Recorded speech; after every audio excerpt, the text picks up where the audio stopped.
ओळखलत का? मी आज सावित्री ज्योतिराव फुले, सातारा जिल्ह्यातील खंडाळा तालुक्यातील नायगावच्या खंडोजी नेवासे पाटलांची मी कन्या. अवघ्या 9व्या वर्षी ज्योतिराव फुले नावाच्या माणसाशी माझं लग्न झालं आणि हळूहळू मला कळायला लागलं की ज्या माणसाशी माझं लग्न झालंय ना, तो साधा सुधारण माणूस नाही, तर या जगाला उजाड देणारा क्रांती सूर्यच आहे. त्या काळी बायांनी उंबरठा ओलांडण्याची पद्धत नव्हती. त्या काळी कसं बायांनी आपण बरं, आपलं घर बरं आणि घरातली माणसं, स्त्री पुरुष उच्च नीच यातलाही भेदभाव होता. पण या सर्वांवर एकच उपाय होता, ते म्हणजे शिक्षण. शिक्षणाचा ध्यास हा एकच कोश ज्योतिरावांच्या मनात होता. एकदा शिक्षणाचा प्रसार करत असताना फराड नावाच्या ब्रिटिश मॅडम त्यांना म्हणाल्या, मिस्टर फुले, तुम्हाला शिक्षणाचा प्रसार करायचा आहे ना, so educate woman first, because if a woman educated then house educated. पण तुम्ही माणसं वुमनला घराच्या बाहेरच पडू देत नाही. So bad mister Phule. झालं, ते आले माझ्याकडे पाटी आणि पेन्सिल घेऊन आणि म्हणाले, सावित्री, आजपासून मी तुला शिकवणार. झालं, सुरू झाला माझा अभ्यास. काना, मात्रा, विलांटी, आकार उकार हाच ध्यास. मी हळूहळू वाचायला शिकले, लिहायला शिकले आणि काव्य सुद्धा रचू लागले. आणि अशातच 1 जानेवारी शनिवारी 1848 मध्ये पुण्यातील भिडेवाडा येथे आम्ही मुलींची पहिली शाळा सुरू केली आणि मी पहिली शिक्षिका आणि मुख्याध्यापिका सुद्धा. शेणपटासारखा जगला तर काम तमाम होईल, पण जर वाघासारखा जगला तर नाम होईल. पण समाजाचा मात्र धर्म बुडाला म्हणून मध्यकुळ सुरू होती. अहो, एखाद्या सर्वसामान्य माणसानं शिक्षण घेतलं तर कोणता धर्म बुडतो? एवढा तकलादी असू शकतो का आपला धर्म? धर्मासाठी माणूस का माणसासाठी धर्म? अहो, शाळेत जाताना चिखलं फेकली, मी सहन केलं.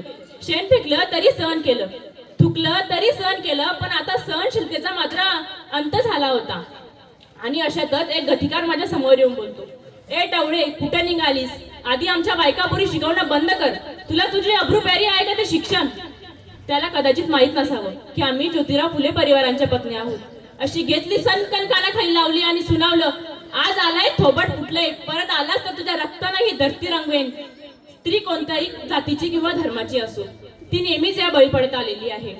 अहो, एखादीचा नवरा वारला तर तिनं सती जायचं. आपला नवरा वारला म्हणून त्यात तिचा काय दोष? म्हणूनच आम्ही काम केलं. इंग्रज सरकारने सतीबंदी सुद्धा सुरू केली आणि अशातच विधवा महिला काशीबाई याच्या मुलाला म्हणजे यशवंताला आम्ही दत्तक घेतलं. त्याच्या तुरु धावण्यानं आमचं अंगण कसं भरून जायचं. त्याला वाढवलं, मोठं केलं आणि त्याला डॉक्टरही बनवलं. आणि अशातच पुण्यामध्ये प्लेगची साथ पसरली. जागेवर लोक धडाधडा पडू लागली. मी यशवंताला सांगितलं, यशवंता, आपल्याला हॉस्पिटल उभारायचंय. यशवंतानं हॉस्पिटलही उभारलं.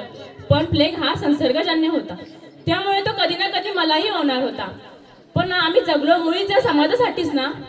मग जर या समाजासाठीच मरण पत्करावं लागलं तर मरणा, तुझं स्वागत आहे.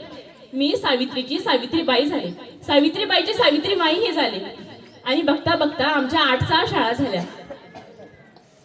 म्हणून म्हणे, विद्येविना गती गेली, गतीविना मती गेली. विद्येविना गती गेली, गतीविना मती गेली. मतीविना नीती गेली, नीतीविना शुद्ध कसले. आणि एवढे अनर्थ एका विद्येने केले.